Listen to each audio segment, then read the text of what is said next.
this is the relay that controls the pump. Yep. So this gives this a signal to make the connection, which completes the connection for the pump, but the power for the pump comes from a separate plug. Okay. Right, so you got power, it's just 12 volts. Yeah, so it could be your adapter then too. Did you get a chance to check that or no? No, I haven't really got a chance to check anything. What else? Okay, so this is Arduino control. What's your pot for? That's for this LCD screen. Okay. For the contrast. Oh, okay, cool. Yeah. It's pretty nice. You built this all yourself? Yeah. Nice. I appreciate that. Yeah. So the electrical is all, goes through GFI first. Mm-hmm. Everything's grounded. I'll show you.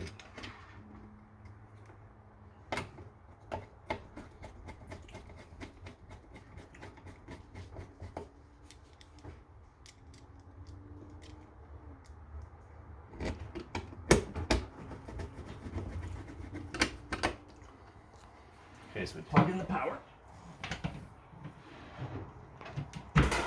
That's just a standard dryer plug. Okay. And then this is the one for the pump. Right, so it's plugged in. And that just runs circuit to the pump, to the relay, back to the pump. Okay. Just a simple circuit. Mm-hmm. That's not working. So it loads up. You can turn the breaker on. Go to manual mode. You've got to hold the button down for a second. Okay. Because if you just tap it, it won't work. You got to hold it down. Okay. Water added. It asks you this because you don't want to ever run the element dry. So it'll burn up in a minute. So you say, yes, you added water. Now, that would normally kick on the pump and it would start circulating. Sounds like it's spinning. Oh, pump's working now. Okay. So there must have been something loose in the wiring there. Okay. So now it's recirculating. Hit heat. Yeah. Now it's going to heat. This is up and down. So this is your set temperature.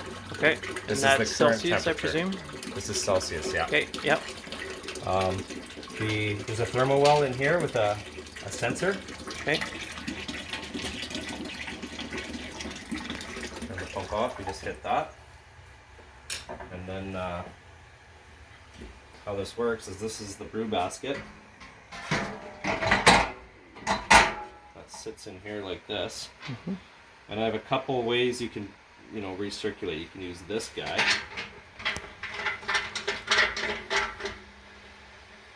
And then you can kind of have it going into the middle. Yep. I just use this to control the flow. Yep. And if you want, you can use this guy to do sort of a whirlpool.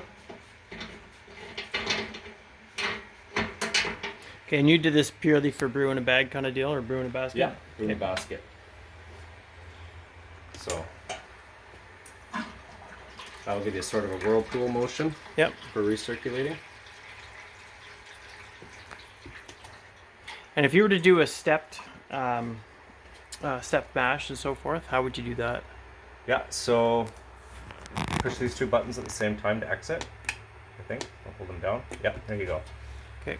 So you can go to auto. Delay start, no.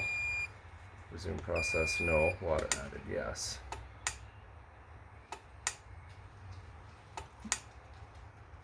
Okay, so let me just remember here.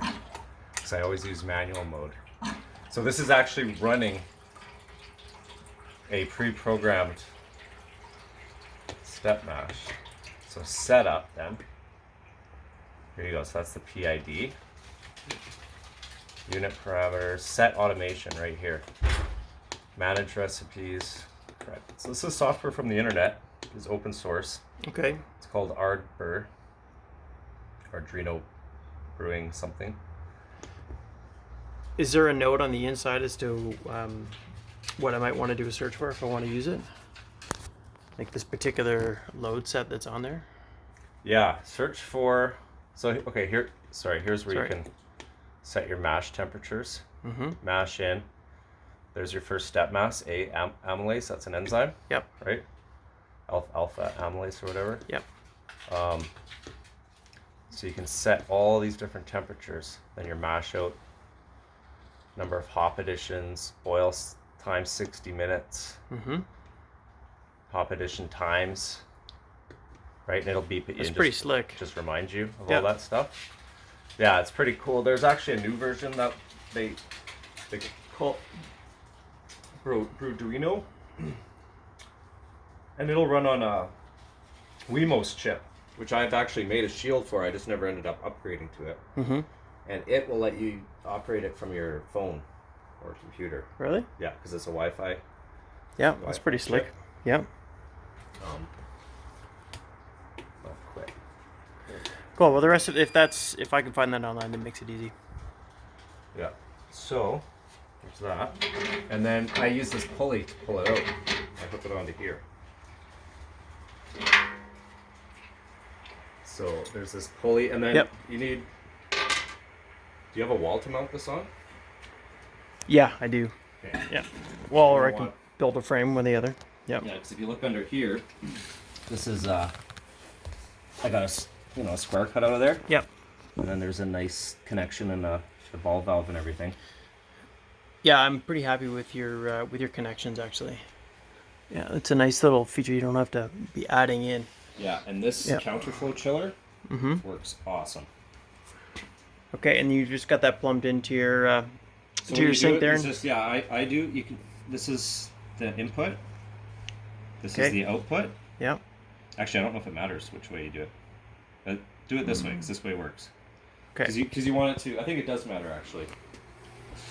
So you want to input your cold water here, and it'll output hot water out of there. So whether garden hose or whatever you want to do. Yep. Oh yeah, sweet. So it's on recirc right now, right? I just got to mount this back up because that pump mounted nice. I had it all nice. Well, so it's going to be transported anyway, so it's not a big deal. Okay, yeah. So this is, turn that off. And we might squirt a little bit of water here.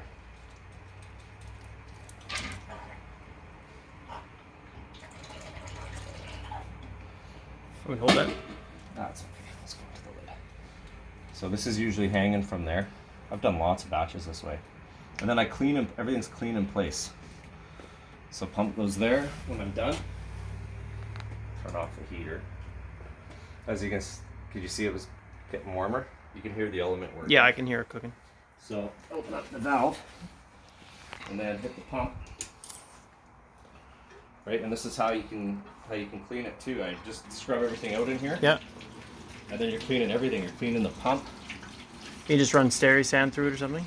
Yeah.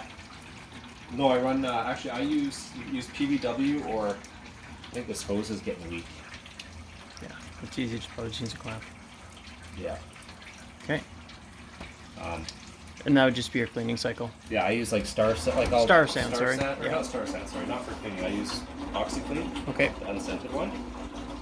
That's a good brewing trick. It works awesome. Yeah. It's way cheaper than PVW. Okay. Yeah, I use Star Sand for sanitizing things, but for cleaning, just run the PVW through, scrub the sides down, or OxyClean. Yep. And then rinse it out, fill it all with fresh water, just rinse it all through in fresh water. And it keeps everything clean. Have you done anything other than beer in there? We canned peaches. Nice. Yeah, works really good for that. Yeah. Fit a lot of jars in there. That's what I was saying to Catherine. It'd be really good for doing any of our canning. I made a big batch of soup in there. I made some pho soup, like big batch in there. Oh yeah? Yeah. Nice. Yeah, I like to adapt it so I can put a pressure lid on there as well and use it for doing some distilling. Okay. Yeah, put a gasket on it, and because you're pretty much set up. I mean, you have these little notches here that might be. Yeah, that's something I hadn't counted on, but it's something I can work around. Yeah. Yeah. But yeah, because I thought it looked to me in the photo that it was a double wall insulated vessel you can get from quite a few of the brews. I didn't realize it was a modified it's keg. A modified keg with the heating element in it, and yeah, that's it.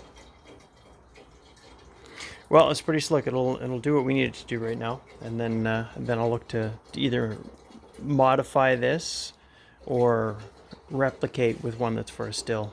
But having the heat controller and all the electrical and plumbing is pretty slick. Okay, cool. Yeah. So anything else that you might suggest or recommend that I might want to know about this guy? You got your charts here. This is, that's just for your own notes, I suppose. Yeah. Okay. Oh, for your amylases. What kind of beer have you been brewing in it? Oh, I brewed IPAs, every kind of beer, really. Yep. Porter? Yeah, stouts, any kind. And if you it's mostly suited for 5-gallon batches. If you had a mash, like an external mash tun, Yep. like a cooler or something like that, then you could do 10-gallon batches. Mm-hmm. Yeah, that's what Fraser has for his. He's got a 2-stage. He does some pretty decent batches. Yeah.